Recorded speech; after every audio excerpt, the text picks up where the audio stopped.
In his State of the Nation address on Wednesday, the president took a swipe at the Inspectorate of Government for failing to fight corruption. What happened to the IGG? That now I must create another monitoring unit. So what happened to the other one? The president wondered about the role of the Inspectorate if it can't investigate and apprehend corrupt officials. So if it's not working, why should we keep it then? The president used the occasion to announce the formation of a new anti-corruption unit comprising of former Uganda National Teachers Union, UNATU, Secretary General James Tweheyo, Captain Martha Simwe, and Sister Mary Grace Akiloro. It is welcome for him to have a unit that receives complaints. But if he is to put in place another investigative body for corruption in his office, I would request that that money, instead of starting a parallel institution in his office, should be given to us. One of the roles of this monitoring unit is to receive complaints about corruption from the public on a hotline. Civil society advocates against corruption in Uganda have described President Museveni's move as a contradiction that will not achieve much. NTV spoke to Sakagaba of the Anti-Corruption Coalition and Peter Wandera of Transparency International Uganda. I think it's undermining the mandate and the office of the IG, which is wrong.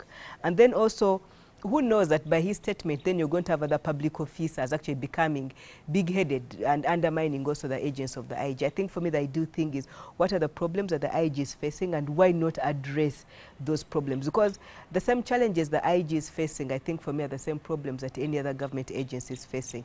But it will come with other costs, because they'll need an office, they'll need salaries. Most likely the salaries might even be more than what we are paying the personnel of IG. They described the appointment as a political game to create more jobs for individuals, which the newly appointed head of the corruption monitoring unit, James Tweheyo, had an answer.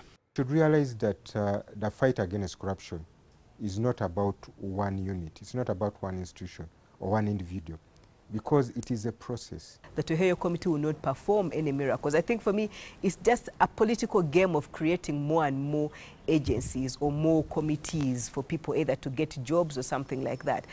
The corrupt are high and mighty, you know it. But as I always tell you, when you live in a world of thorns, you develop a hard skin. I can assure you, with this assignment and with the support of His Excellency, we shall be tough. Former Secretary General of the Teachers Union says he's ready to work with the Inspector General of Government, Justice Irene Liagonja.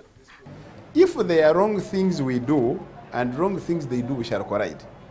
But if we are doing the right things, there is no cause whatsoever to correct. In the alternative, we are going to complement each other, make a much stronger team, and we shall fight this giant of corruption.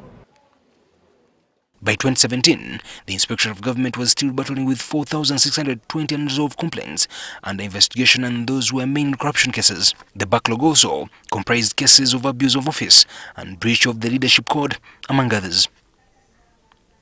Ivan Chimuchigozi, NTV.